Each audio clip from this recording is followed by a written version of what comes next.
Po sa ilalim ng bangka yan. Oh, see that? Ang babaw na po yan. This is 5 feet deep. Oh. Yeah, this is very shallow. In fact, if you drop something, kung may barya po kayo, like may piso kayo dyan, makukuha nyo pa yun. Mababaw eh. Opo, pero since piso lang, mababaw na dahilan.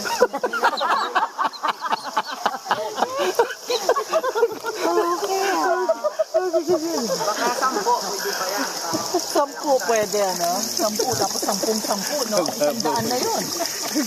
Tama. Tama ka. Diyan iikot. Oh, the right side po. This mountain over here, like the famous mountain in Payatas, or like in Tondo before. Smoky Mountain. It looks like garbage. And imagine that ceiling on your left side. That ceiling is 65 meters high. Sir, it's 200 feet tall. Yan po ang pinakataas na ceiling nito. You know what? We call this part the Eiffel Tower. Eiffel Tower. Opo, kasi when you look up, your eye full of water. Eiffel Tower. Tama rin naman ako. May tama ka. Whatever.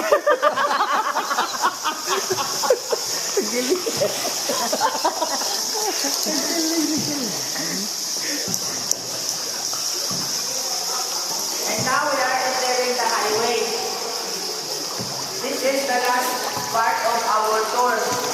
This part called Highway 54. And that's it for today. For regular rides po, it's end here. But with special permit, it's before and further. Doon po ang daanan. The Highway 54 or EDSA. Even the President of the Philippines, ma'am, when Pinoy come here, he never tried to go very far. Hanggang dito lang siya sa highway. Okay? Ito, ang daang matuwid.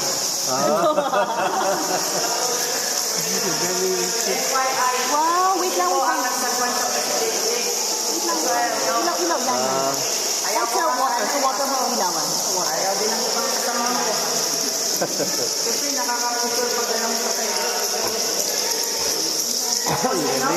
It's holding the light.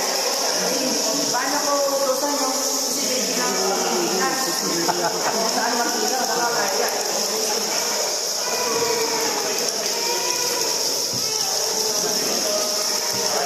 Bakit may mga truck?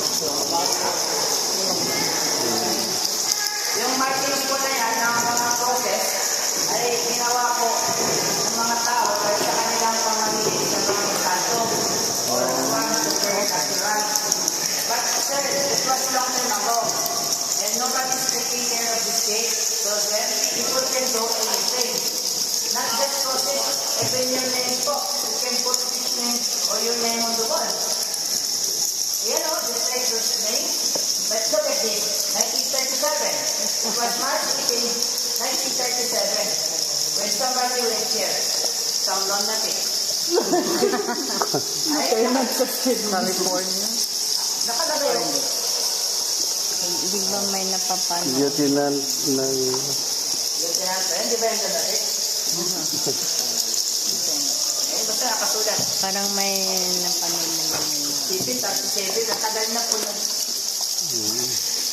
Patay na siguro. Alright, the Smoky Mountain, review po tayo. This one on your left side. Left. Yan.